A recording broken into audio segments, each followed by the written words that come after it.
Hello and welcome back to Let's Do Lunch, the show where I ask questions that really shouldn't be asked, and that's all secretly just a ploy for me to get free food from local businesses. My name is Matt Bammer, and today's special guest actually is going to phone in from California. It's comedian Jo Koy. With all the forms of media nowadays, right? YouTube, Netflix, Blu-ray, podcasts.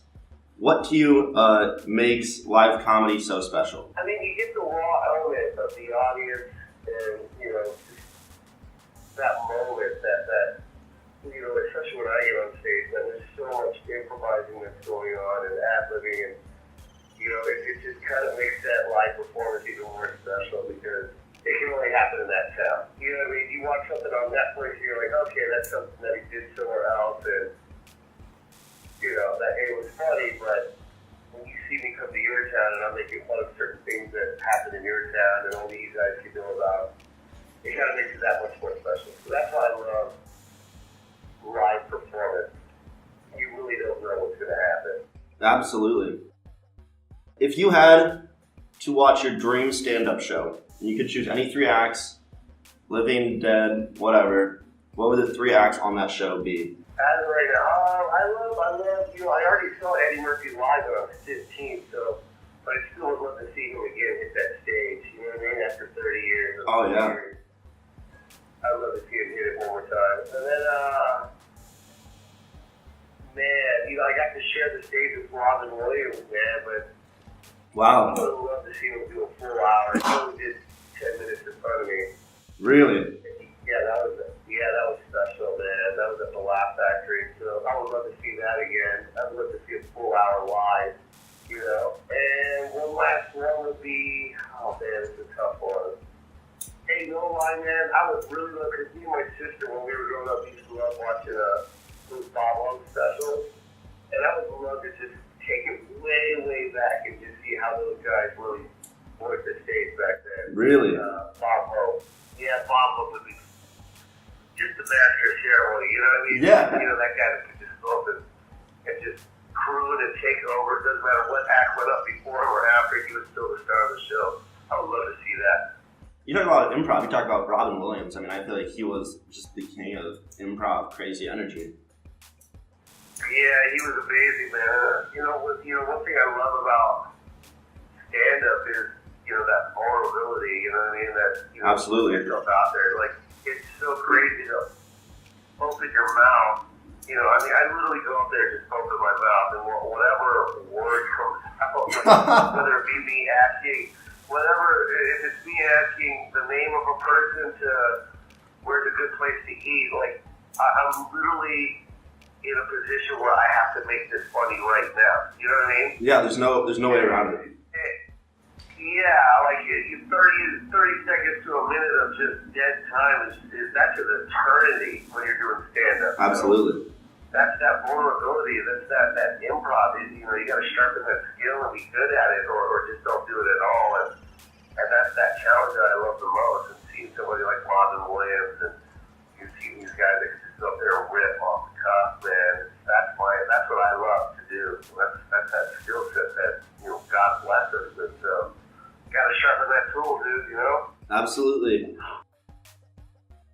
The question is, so in your stand-up, you make fun of your family a lot, right? You make fun of your son, you make fun of your mom. Is there anyone in your family that you have yet to mention in a stand-up set that if you could do a bit about them that you would want to do a bit about? I've been struggling with my brother Robert. No one knows that I have a brother Robert. Great guy, I love my brother.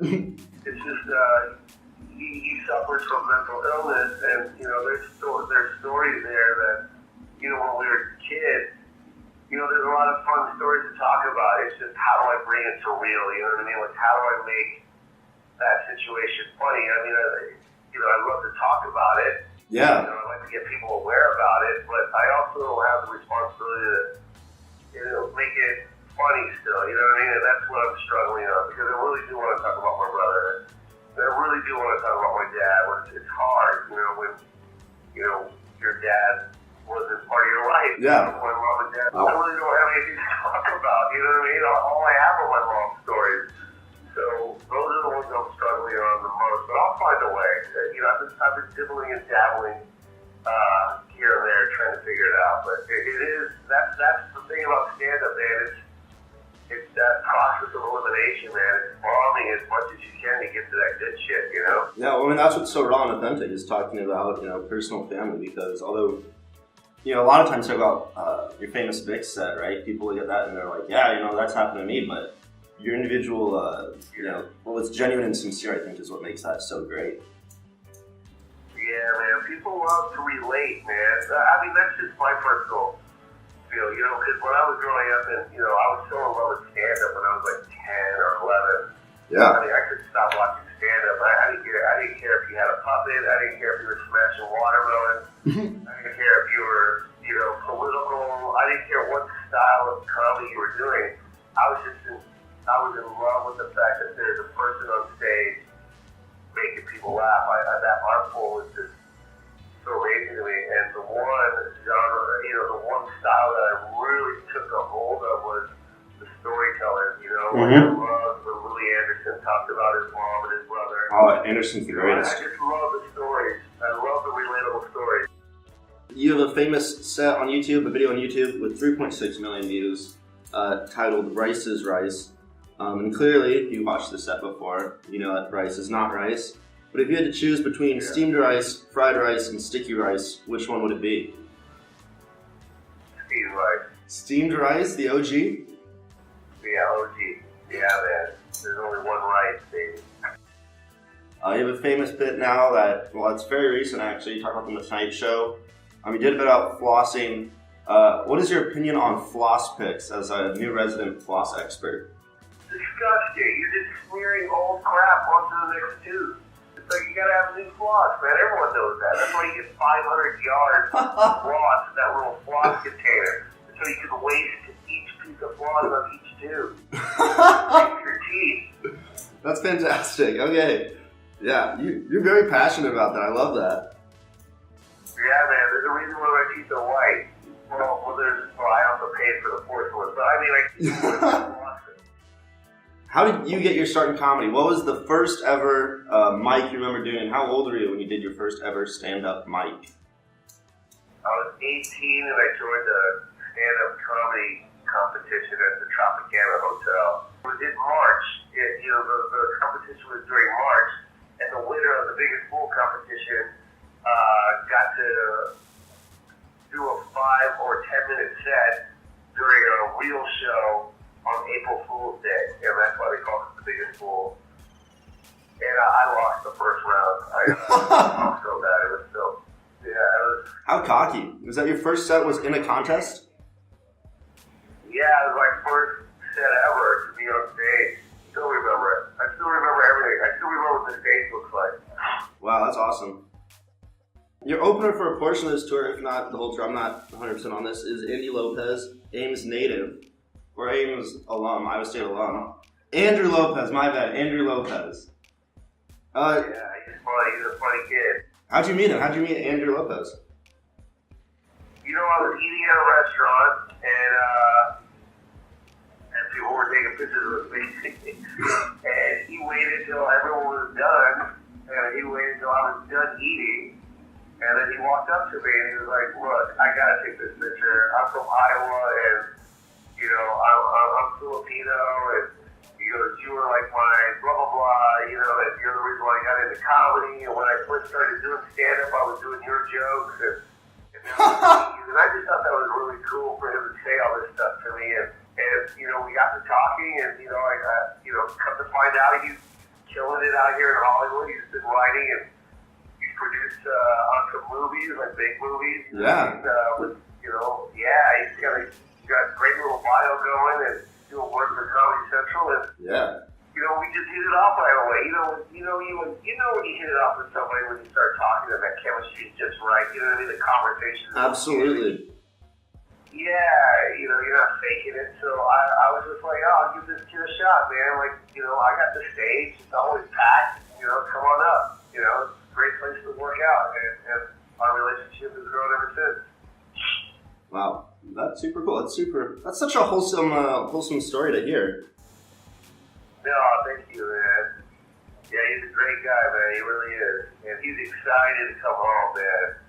I know. You cannot stop talking about Ames, boy. You love that. If you could give any bit of advice to anyone who's maybe considering doing stand-up or, is like interested in that, what would the advice be to anyone who is maybe breaking into comedy? Well, one, get ready for the longest road ever traveled in your life. It is a very long, bumpy road, and there's a lot of opportunities to take exits. You know what I mean? And Absolutely. Don't take those exits, man. Don't give up. Just stay on that road. It's a long road. It's a long journey, but I'm telling you, it's the most fun you'll ever have. And I'm still on that road, bro. I'm not there yet. Yeah. I love where I've gotten, but I know there's a lot more that I can do. So, don't take no for an answer, man. Netflix said no to me, and I had to show them why they should have said yes, and I produced that Netflix stuff for myself.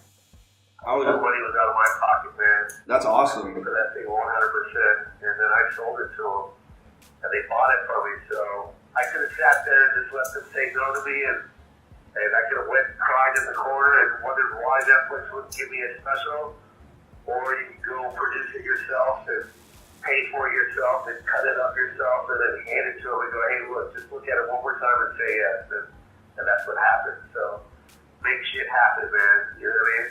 Absolutely. I always like to end on a motivational point. I was going to ask you what motivates you. I think you did a pretty good job there, but if there's one last thing you want to tag on.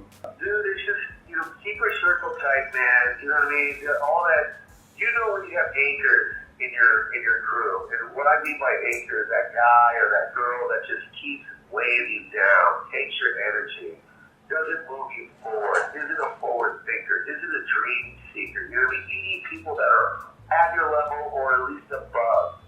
And it will motivate you, man, indirectly. You know what I mean? You gotta stay focused and get rid of those anchors, man. Keep your circle tight. Never take no for an answer, man. So what it should be said yes, bro. Invest in your own dream. And you're your biggest fan, man. That's awesome. Always remember that. You're your biggest fan. Awesome. That was the interview with Jo Koy. Thank you so much for watching. If you want more, you can get tickets at jokoy.com. November 2nd, Stevens Auditorium, 8 o'clock. It's going to be amazing. Cannot wait for the show. Hopefully Stevens Auditorium sells out. Thank you guys for watching. That was Let's Do Lunch.